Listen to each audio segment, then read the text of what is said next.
In this video, we will be talking about the quote-unquote October surprise, what it means, and how I believe it has really taken effect in these midterm elections, how there has proven to be a October surprise in these midterm elections in many of the key races. Don't disregard this map because we're going to get to it. This is not my prediction right now. We are going to see how it has changed.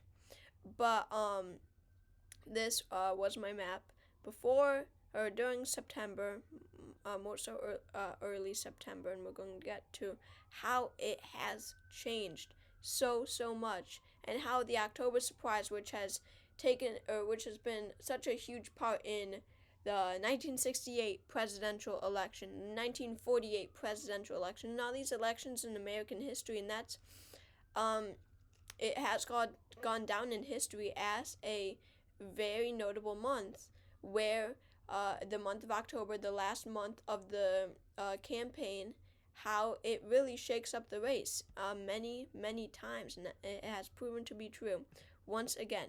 So we'll just be taking a look at some of the examples of this October surprise in Arizona, in Wisconsin, in Georgia, and in Ohio, just to do a few, and then we're going to go to the map. So here's, the debates is a huge part. Blake Masters surely won the Arizona debate, in my opinion. I believe that he won the debate by a pretty large margin. I think that most Arizonans could agree that Blake Masters beat Mark Kelly in this debate. And I think that this really, it definitely didn't shift the race towards Blake Masters. I don't think that this race will go to Blake Masters. I think that it will stay with Mark Kelly, but it will definitely narrow up. This is a big one. Quote-unquote pro-life Herschel Walker, who wants to outlaw abortion, paid for his girlfriend's abortion. Not only that, he encouraged her to get a second one, and this is just such a hypocritical move, and a lot of people will be upset by this in the state of Georgia, especially a lot of conservatives who see this. They're going to see him as a hypocrite, say, you're not pro-life. You encouraged your ex-girlfriend to have an abortion. This is a huge October surprise scandal, and it really is kind of funny that it comes out just in early October, when the October surprises start coming out. In Wisconsin, the Ron Johnson-Mandela Barnes debate. Mandela Barnes, I believe, won this debate, and we're seeing how I talked about how in the Arizona debate it's favoring Republicans. In this Herschel Walker scandal, it's favoring Democrats. In this debate, it's favoring Democrats. It's all across the board. It's benefiting Democrats and Republicans in these different races. But in this Wisconsin debate for U.S. Senate, these are all for U.S. Senate, by the way, that I'm talking about, Mandela Barnes definitely won this debate, and yeah, he especially won when it came to crime, because especially in Wisconsin, when there were a lot of Black Lives Matter protests going on in Kenosha and such, that was definitely an issue that Ron Johnson should have been able to crush Mandela Barnes in, because of the recent Democratic Party's position on the protests. But no, Mandela Barnes did really well when it came to crime. He, in fact, as it says, destroyed the GOP and Ron Johnson on crime and these protests and all this.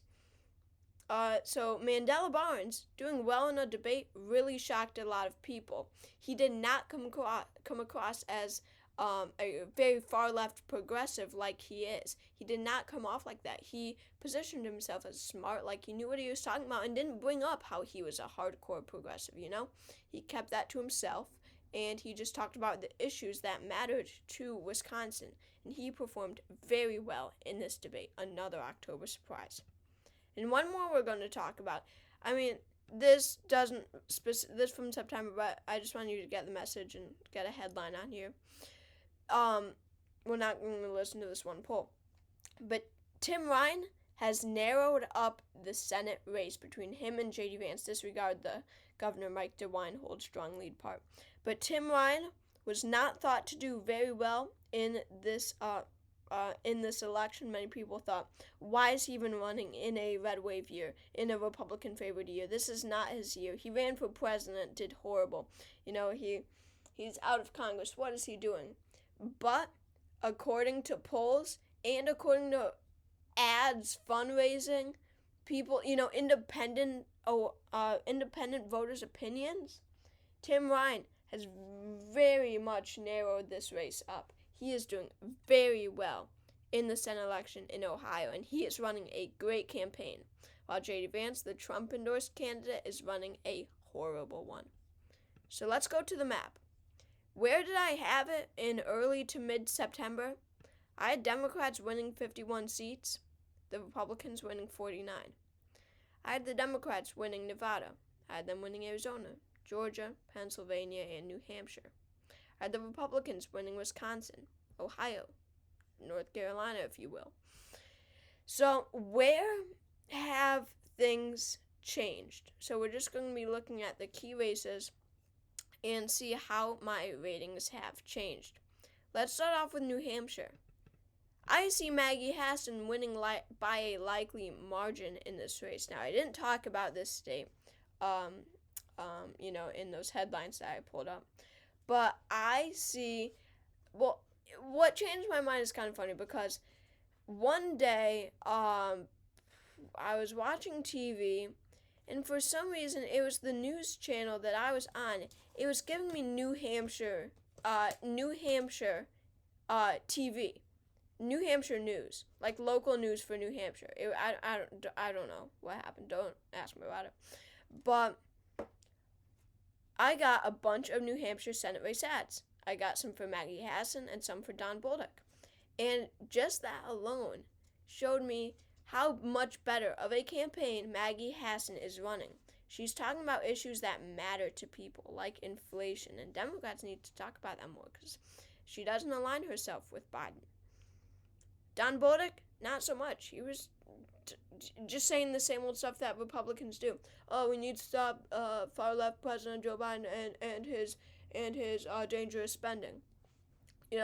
Maggie Hassan is running a much better campaign, and it's as simple as that. I believe that she will win by a likely margin. Another headline I didn't pull up because there really isn't anything big, like any October surprise, that really changed this except polling data. But I'm narrowing Pennsylvania to a tilt margin. I do believe that John Fetterman will hang on to this race, but I do think it will be a lot closer. Oh, what I should have pulled up is the 300 dogs that Dr. Oz reportedly killed. I don't think that's going to have much of an impact. I really don't. That will not be an issue in voters' minds. I don't feel the need to pull it up. But based on polls, it's narrowing up. And just based on everything, John Fetterman is really going downhill. It's not that Dr. Oz is going uphill. I mean, he basically is, I guess. But John Fetterman, he's not doing so well. And his health, it's becoming apparent that he might not be in the best of health. Maybe Dr. Oz was right. It's what a lot of people will be telling themselves. So that is another change in this October. Another change, Ohio. I'm narrowing it down to a lean margin. As I said, Tim Ryan is running such a good campaign. J.D. Vance is not. Still, Ohio went to Trump by 9. I've got to give it to him. Wisconsin, I am keeping at a lean margin. I would not feel comfortable putting it at a tilt margin, and I definitely don't think Mandela Barnes will win. Just because most people do know that he is very progressive, and Mandela Barnes just does not fit the Wisconsin ideology. Wisconsin is supposed to be moderate to traditional conservative. That is just their ideology. Mandela Barnes is very far from that. Another change was in Iowa. I'm going to put this back into the safe column for Chuck Grassley. I'm not listening to that one poll. I'm keeping North Carolina at a lean margin for Ted Budd. I don't think that that's going to change much.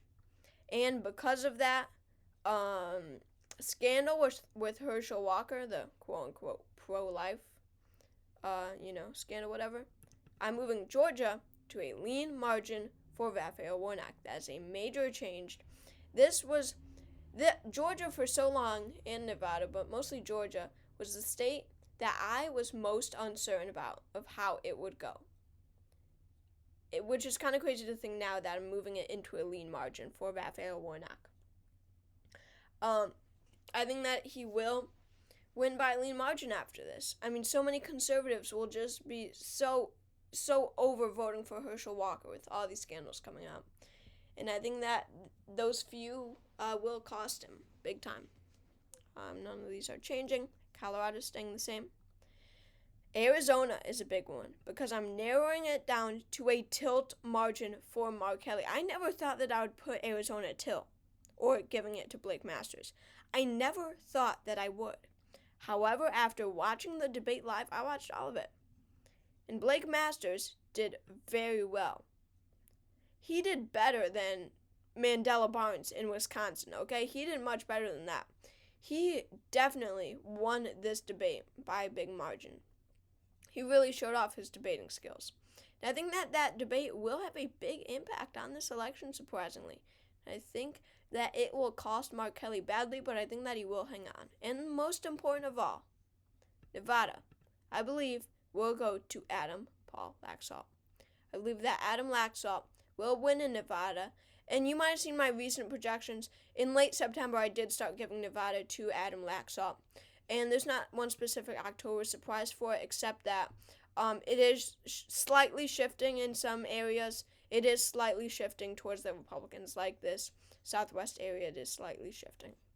So I do believe that it will be split 50-50, and the Democrats will have control in the following months because Kamala Harris, the president of the Senate, is the type-breaking vote. So thank you for watching this video. Make sure to subscribe to my channel if you haven't already. Comment video ideas down below, and I'll see you all next time. Thanks again.